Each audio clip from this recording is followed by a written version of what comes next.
Shalom Bapak-Bapak anggota Pelpri GKU Cibitung. Pada malam hari ini kita akan masuk di dalam ibadah Pelpri. Dan biarlah kita mulai dengan bersaat teduh sejenak.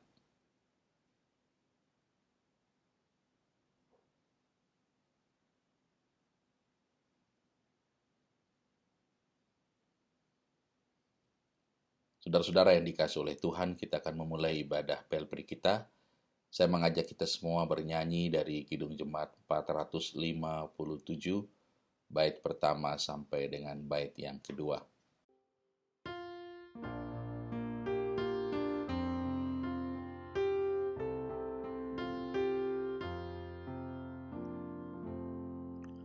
Ya Tuhan, tiap jam ku memerlukanmu.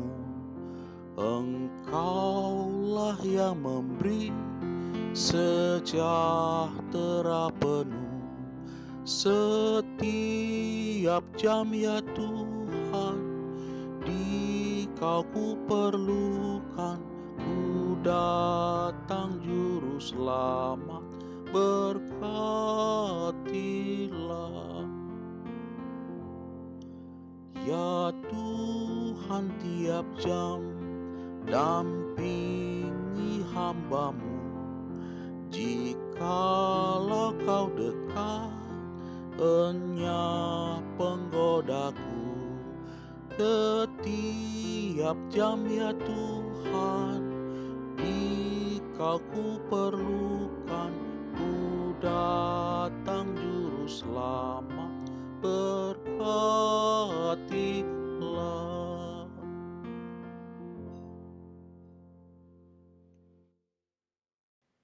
Saudara-saudara, mari kita berdoa.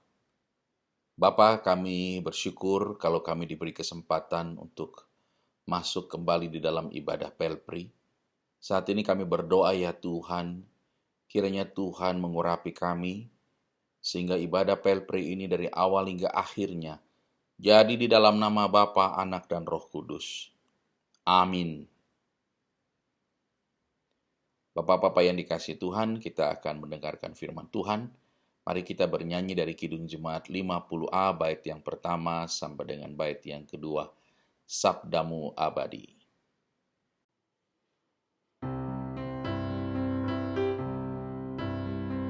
Sabdamu abadi, suluh langkah kami yang mengikutinya, hidup sukacita.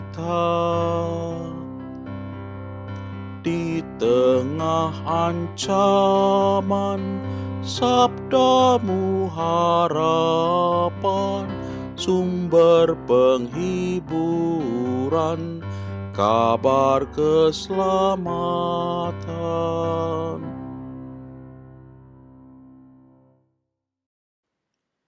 Saudara-saudara, tiba saatnya kita berdoa untuk kita mendengarkan firman Tuhan.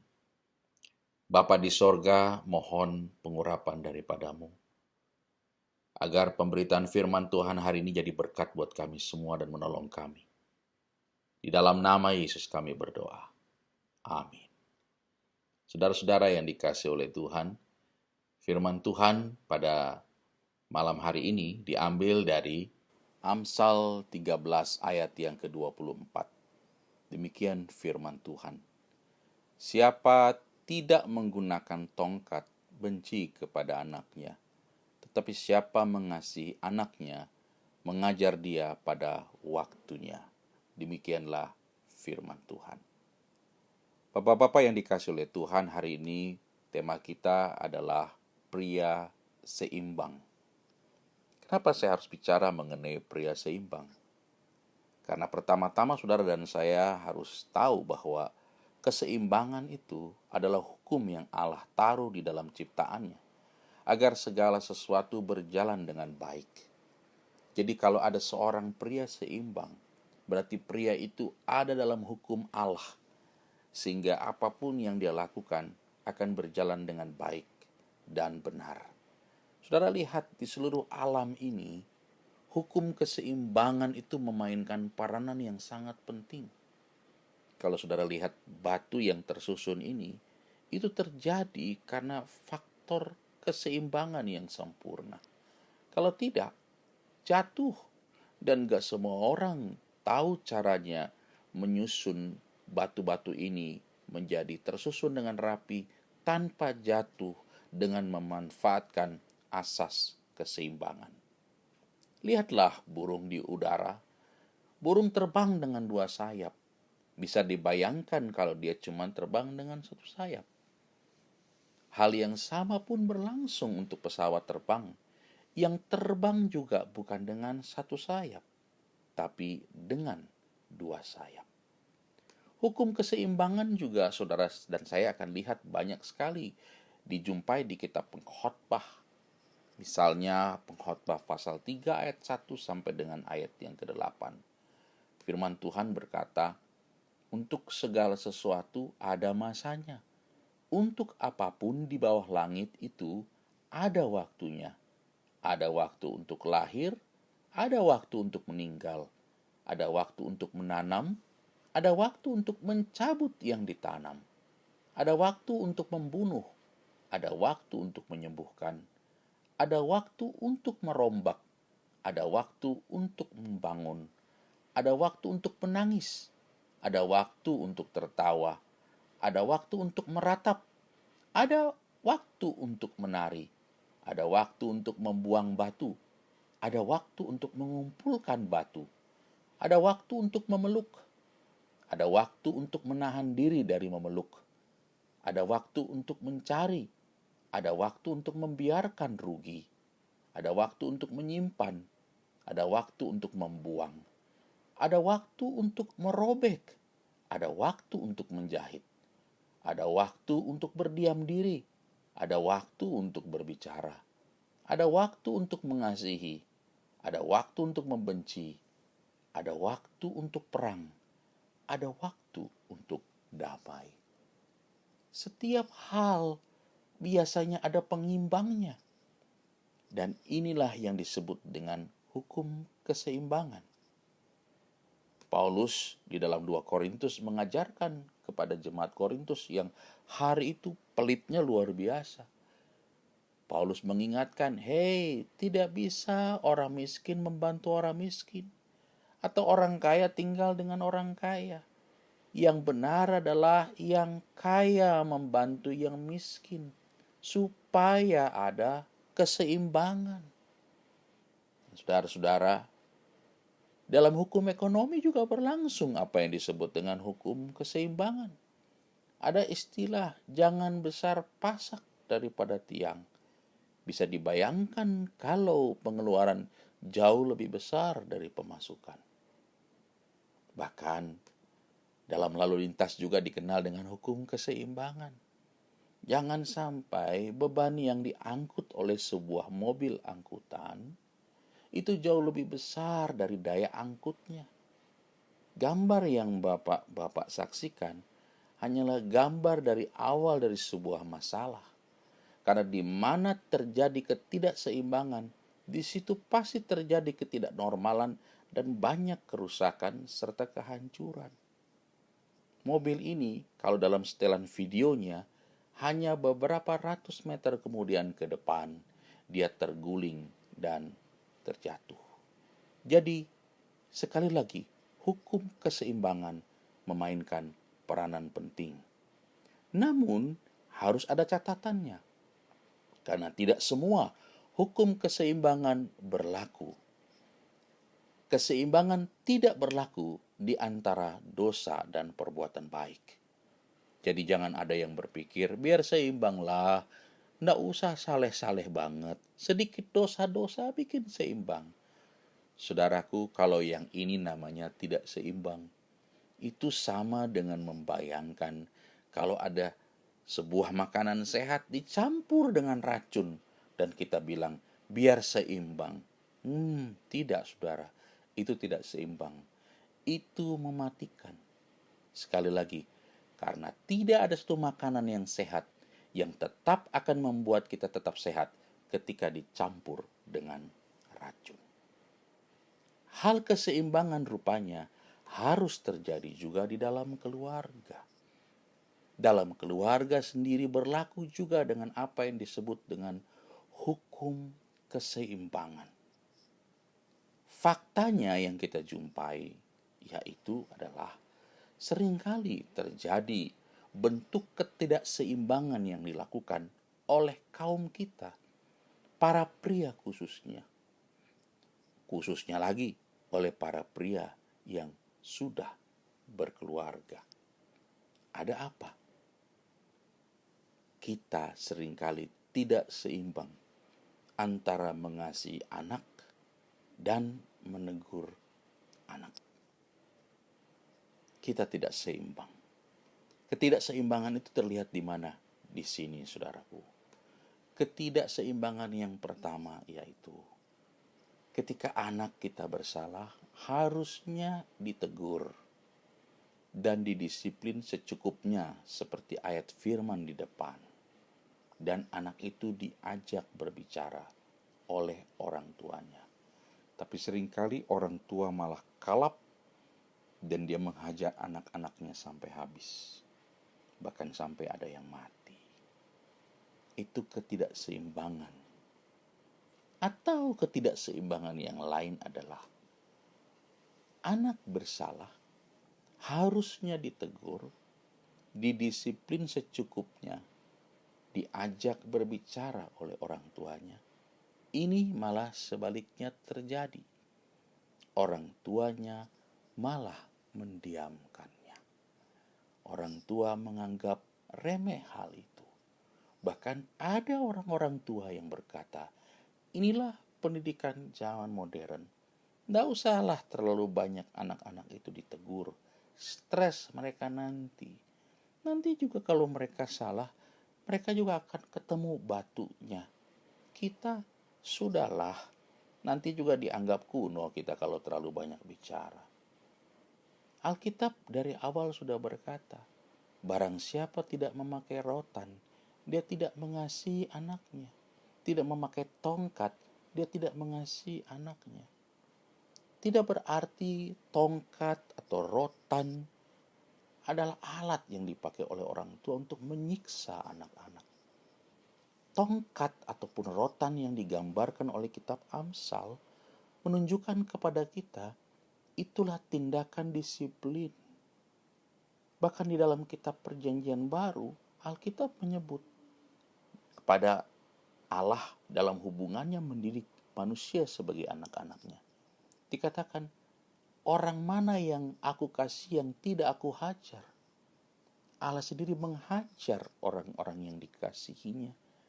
Oleh karena Allah sedang mendisiplin orang-orang itu. Allah menghajar bukan berarti menyiksa orang itu. Sampai di titik di mana Allah harus tegas mendisiplinkan orang-orang itu. Demikian juga orang tua harus tegas mendisiplinkan anak-anaknya. Dengan mendiamkannya tidak berarti bahwa kita adalah orang tua yang bijaksana. Justru kita menjadi orang tua yang abai. Atau menyiksanya habis-habisan tidak berarti nanti anak itu akan kapok. Malah akan timbul luka yang menganga di dalam hati dan pikiran anak itu. Jadi kita harus menjalankannya dengan seimbang. Mendiamkannya bukan merupakan cara yang baik. Imam Eli di kitab 1 Samuel menunjukkan orang tua yang kelihatannya bijaksana, tidak terlalu rewel macam-macam ini dan itu. Anaknya Hofni dan Pinehas bikin apa saja, Imam Eli diam saja. Dan lihatlah apa yang terjadi. Ketika kedua anaknya sudah melakukan banyak kesalahan dan masyarakat mulai komplain kepada kedua anaknya. Padahal kedua anaknya Hofni dan Pinehas adalah imam. Di situ Eli baru menegur anaknya. Itu pun tidak tegas. Sampai akhirnya Tuhan berkata kepada Imam Eli, engkau lebih menghormati anak-anakmu daripada aku. Anak-anak diberikan untuk dididik oleh orang tuanya, bukan dibiarkan atau dilepaskan begitu saja. Orang tua yang tidak tegas terhadap anaknya adalah orang tua yang tidak menghormati Allah, yang lebih menghormati anaknya sendiri daripada Allah. Ayat ini diberikan bukan supaya kita memegang rem, ikat pinggang, memukul anak kita sampai biru-biru. Tidak. Tetapi Tuhan menginginkan, tegurlah anakmu kalau dia salah. Nah, bagaimana caranya? Saudara-saudara, pria yang seimbang adalah pria yang menegur anaknya dengan kasih pada saat anaknya berbuat salah. Jangan tegur dengan perbuatan yang keliru. Dan juga jangan tegur ketika masalahnya sudah lewat lama. Nanti anak-anak itu bilang, kayaknya sudah lama deh persoalan itu. Kenapa baru diungkit sekarang? Dan bagi kita yang tinggal di zaman sekarang, saya melihat banyak sekali para ayah, para pria yang sangat darah tinggian. Itu harus hati-hati. Karena di samping Tuhan menyuruh kita untuk mendisiplin anak-anak kita, Tuhan juga menyuruh kita untuk mengingat, jangan sampai engkau melukai hatinya, jangan sampai engkau melukai batinnya. Oh, memang ada perkataan firman Tuhan seperti itu. Ada. Dalam Efesus pasal 6 ayat keempat, firman Tuhan bilang begini, dan kamu bapak-bapak, janganlah bangkitkan amarah di dalam hati anak-anakmu, tetapi didiklah mereka di dalam ajaran dan nasihat Tuhan. Tidak boleh diam, tapi tidak boleh menyiksa. Tidak boleh abai. Tetap harus tegur, namun tegur dengan kasih. Itulah pria yang seimbang. Bapak-bapak, janganlah memicu anak-anakmu untuk menjadi marah, tapi besarkanlah mereka dalam disiplin dan nasihat Tuhan. Melalui kebenaran firman Tuhan pada malam hari ini, saya mengajak kita semua, mari kita menjadi pria-pria yang seimbang di dalam mendidik asuh anak-anak kita. Baik anak-anak kita yang masih kecil-kecil, menjelang remaja, bahkan sampai di pemuda. Selama menjadi tanggung jawab kita, orang tua harus bersikap tegas, namun tidak kehilangan kasih mereka terhadap anak-anak mereka. Tuhan memberkati kita semua. Amin.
Saudara, kita akan masuk di dalam doa syafaat pada malam hari ini. Mari saya ajak kita semua mengarahkan hati kita kepada Tuhan dan kita berdoa. Bapa di sorga, di dalam nama Tuhan Yesus, kami mengucap syukur kalau kami sudah mendengar firman Tuhan hari ini. Jadikanlah kami menjadi pria yang seimbang, pria yang di satu sisi menjaga kehormatan Allah, namun di sisi lain juga kami memunculkan kasih Allah buat keluarga kami. Tolong kami supaya kami bisa tegas terhadap anak-anak kami tanpa kehilangan kasih kami terhadap mereka. Tolong kami Bapa agar kami menjadi pria-pria yang bijaksana, pria-pria yang seimbang, mulai dari dalam rumah sebelum kami melangkah ke berbagai tempat di mana Tuhan mempercayakan kami memegang peranan. Bapa, dalam kesempatan ini kami berdoa, Tuhan menolong kami para pelpri yang dalam situasi belakangan ini karena masalah pandemi, ada beberapa di antara kami yang harus dirumahkan, yang mulai terancam kehilangan pekerjaan.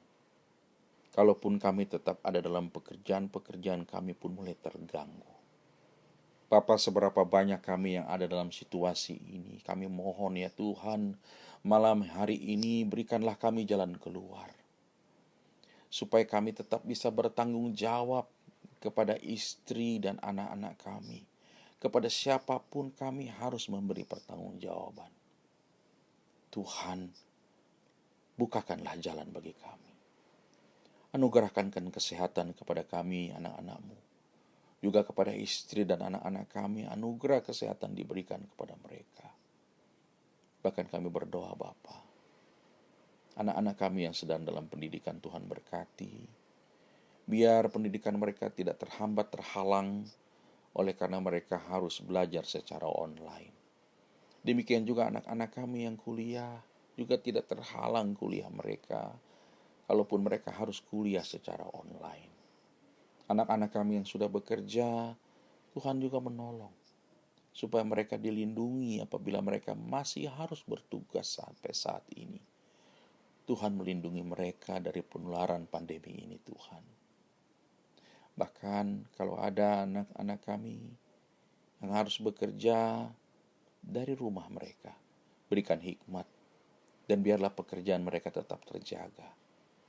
Kami juga berdoa buat anak-anak kami bila ada anak-anak kami yang harus dirumahkan. Bapa, sedih hati kami. Tapi kami berdoa berikan jalan keluar buat anak kami dan buat diri kami juga. Supaya situasi ini tidak membuat kami lemah. Tapi kami percaya bahwa kami dipelihara dan dijaga dan dilindungi oleh Tuhan. Terima kasih Bapa. Kami berdoa biarlah kami sebagai pelpri di dalam rumah juga di gereja Tuhan. Gereja Tuhan juga mengalami gangguan dalam banyak hal. Tuhan juga berikan keamanan, ketenangan, kecukupan buat gereja Tuhan. Terima kasih Bapa. Kami berdoa untuk pemerintah daerah kami. Tidak putus-putusnya kami berdoa untuk mereka, agar Tuhan berikan hikmat buat mereka. Dan apa yang mereka lakukan tidak pernah sia-sia, membawa kebaikan buat rakyat, juga buat masyarakat. Terima kasih Tuhan, terima kasih. Sertai kami sepanjang minggu ini dalam pertolongan-Mu. Sehingga apapun yang kami lakukan, kami semua lakukan di dalam takut akan Tuhan dan di dalam pimpinan kuasa Allah yang luar biasa dan perkasa. Inilah doa kami Bapa, di dalam nama Tuhan Yesus yang sudah mengajar kami berdoa. Bapa kami yang di sorga, dikuduskanlah nama-Mu, datanglah kerajaan-Mu, jadilah kehendak-Mu di bumi seperti di sorga. Berikanlah kami pada hari ini makanan kami yang secukupnya, dan ampunilah kami akan kesalahan kami, seperti kami juga mengampuni orang yang bersalah kepada kami. Dan janganlah membawa kami ke dalam pencobaan, tapi lepaskanlah kami daripada yang jahat. Karena Engkaulah yang mempunyai kerajaan, dan kuasa, dan kemuliaan, sampai selama-lamanya. Amin.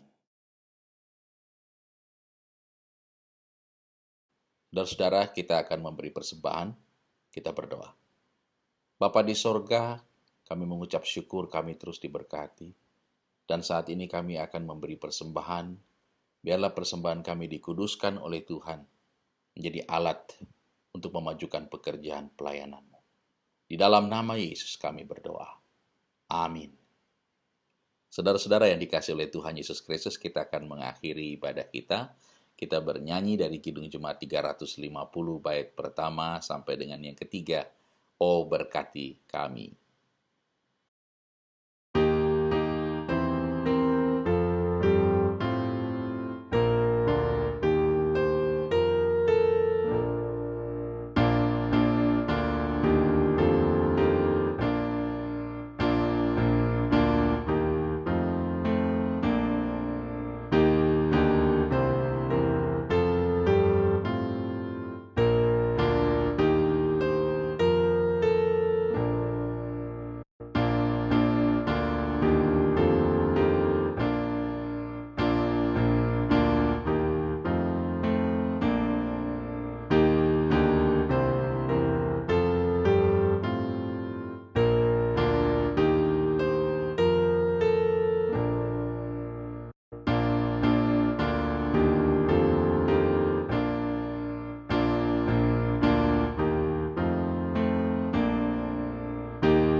Kini arahkanlah hatimu kepada Tuhan dan terimalah berkat-Nya.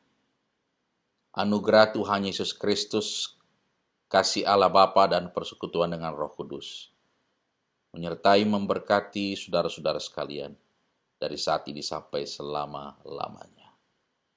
Amin. Selamat malam saudara-saudara, Tuhan memberkati kita semua. Shalom.